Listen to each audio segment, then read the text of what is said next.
Bukayo Saka is set to follow William Saliba in signing a new lucrative long-term deal at Arsenal as Berta and the Kroenkes really set the standard at Arsenal for what they want to achieve moving forward.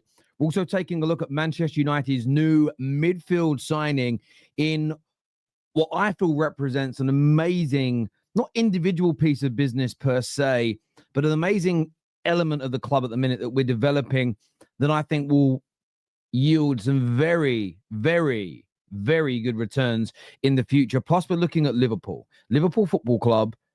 Could they be about to lose Konate? Could it come as early as January? We're going to jump into that report. It's connected to the William Saliba deal. All that and a little more on the Done Deal show this morning. Let's do this, people.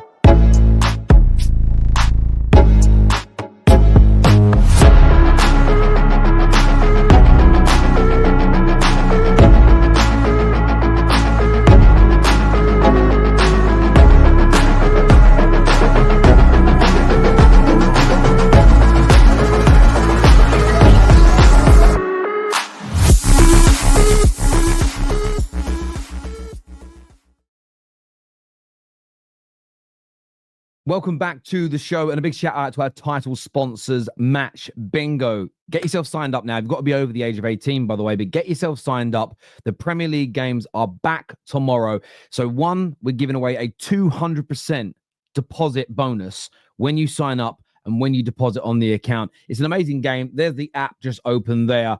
I always play the bingo cards here, and you can see, that's being goals. I've actually clicked on there, but you can play Match Bingo here, and there's various different games and bingo cards that you can pick from over the course of the weekend. And how does it work? Well, it's very, very simple indeed. Very, very simple indeed. You get a bingo card, and it has match events on it. So it could be a goal in the 6th minute, a goal in a minute ending in a 6. It could be the away team to get a yellow card. It could be a corner to be won in this period of the game. You get the point. And it's really fun because you just get a card and you get selections on it. And then you're looking for these events in the games and in the moments. It adds a great element and dimension to what is already amazing, that being football. So get playing now. It's fun. You can win a little bit of money. And the great thing about Match Bingo is a lot of their proceeds go to certain charities, things like the Alzheimer's Society and much, much more. So there's a really good cause behind it as well. Click the link in our description or scan the QR code on the screen. Get yourself signed up now for a 200% deposit bonus. That's the word I was looking for. All you've got to use is the promo code, which is TF200. All in the description below.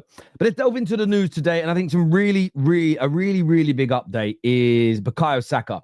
Now, this has come from Ben Jacobs, and he has stated that Arsenal are also working on a deal to extend Bukayo Saka's contract. He is expected to commit his future to the club. Now, this comes just days. That's not true, Terry. That just comes hours after the update that William Saliba is staying, that William Saliba will remain at Arsenal for the foreseeable future. And if a Real Madrid, if a Paris Saint-Germain were to come in and say, listen, Arsenal, big love, big respect, but we want your player, it's going to cost big bucks. As David Brent said, it's going to cost you.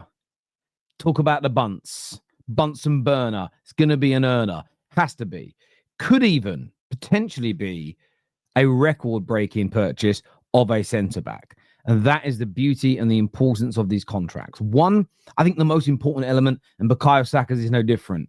I think it's Berta, and I think it's a Kroenke setting a standard. Letting everybody know, internally and externally at Arsenal, that we want to win major trophies. And we know the only way to do that now, and the only way to sustain that, is by keeping our best players. And that is just the cast iron truth. You can't really pull away from that. You have to keep your best players. You might win Leicester, a great example. I know they won an FA Cup as well, but they won that Premier League. Have they added to that squad? If they'd have kept Kante, if they'd have kept Mahrez, but added to that team, who knows what they could have achieved over the next 4, 5, 6, 7 years with those players, but they couldn't hold on to their players. And I think keeping Bukayo Saka is massive. The flip side to that is very simple. If Saka decides at the end of the season, end of next season, I actually want to go.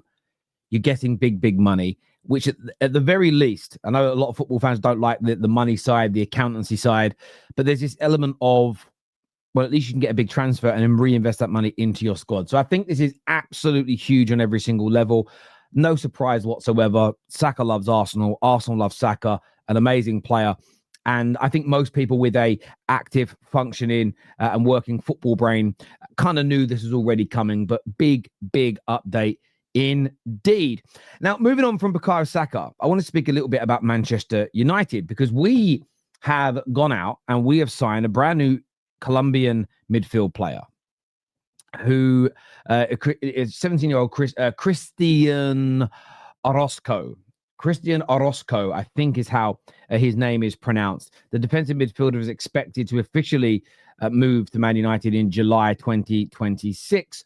Some will say, well, there's nothing to be excited about here, Terry. Why are you so impressed about signing a 17-year-old Colombian? Well, the reason I am, and Orozco, it's not specifically about him. We've signed Konate, we signed Obi, we signed Heaven, who's already in the first team, Leon, who's already within the first team. What I am hoping this is, because I can't tell the future, and I don't know enough about these young players, because just like you, we're not watching and scouting Colombian and South American football so regularly. But what I like about this approach, and I suppose it will only get its true praise when the fruits of that labor are tasted and people like what they're consuming.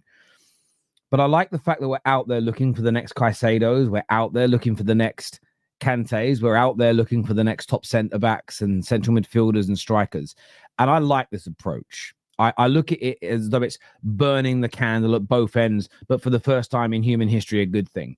And maybe it's just my way of viewing things. I always remember I took over a complaints team. Now, some of you are going to find this story boring. Some of you are going to get the point and the reference. But I took over a complaints team, and they had, it was an ombudsman complaints team. So complaints that came in not directly from the customers, but from the ombudsman on behalf of customers. And you had a 14-day window to when you received one of these complaints to get it resolved. And there was a time span. Now, there were some that were allowed to be outside of 14 days if they were highly complex and you could get agreements to it. But anything over 14 days was considered a breach. And I turned up and there were sort of 2,000 breach complaints. You were getting about 300 a week in. So there were sort of 2,000 breach complaints. There was always around 1,000 that were days away from going breach. And you had a new load coming in every day. And one of the practices we put into place, and I didn't think it was particularly groundbreaking, but it was important, is we had to start winning some goodwill back with the ombudsman. So we slightly expanded the team. So I brought in 2 extra people. They were actually contractors. And what we started doing is, look, we had to work on those breach accounts. And there was a big push and a big target.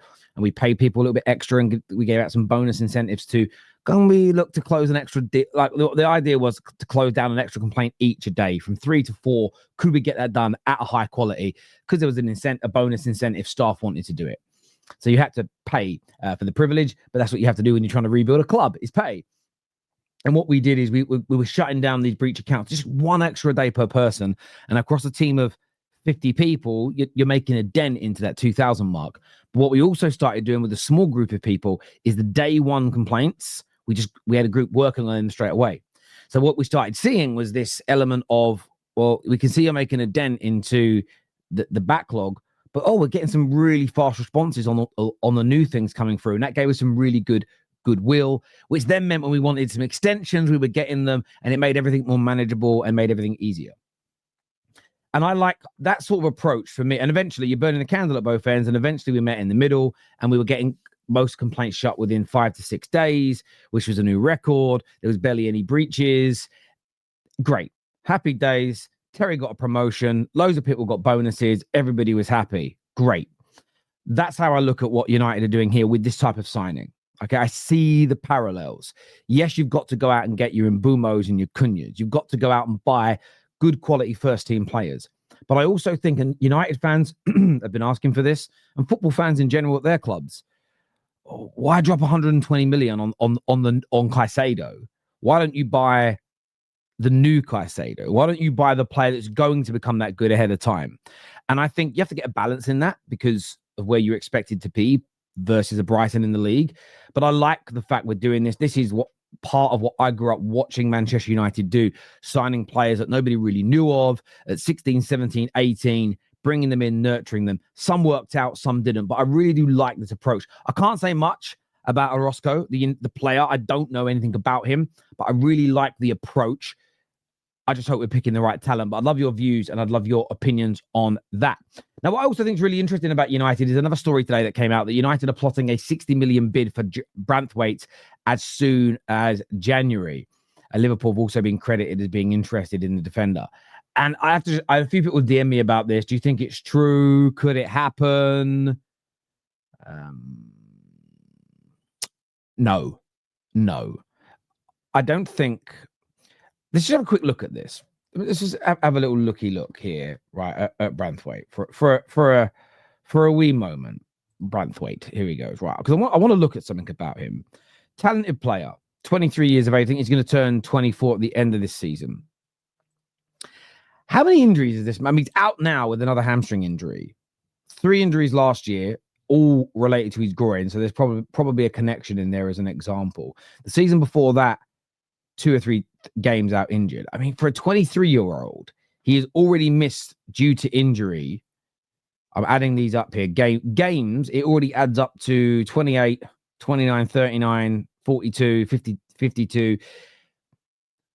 57 games have been missed by him so far. 1, 2, 3, 6, 10 individual injuries, and the better part of 300 odd days have been missed in the young career already of Branthwaite. I'm at a point where I don't care about how talented he is. And I know some of you are going to probably stretch here in the comments and go, Terry, I remember when you said you wouldn't buy Ousmane Dembele because of his injury problems and he just won a Ballon d'Or. Yes. And maybe I say no to Branthwaite, United don't buy him, and I go, oh, great bit of business. And then he gets over his injury problems. He signs for a rival, has no more injuries, and is amazing. And I'll hold my hands up and say I got that one wrong.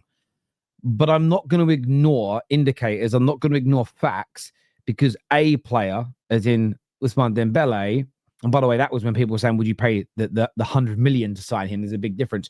Would you pay that money?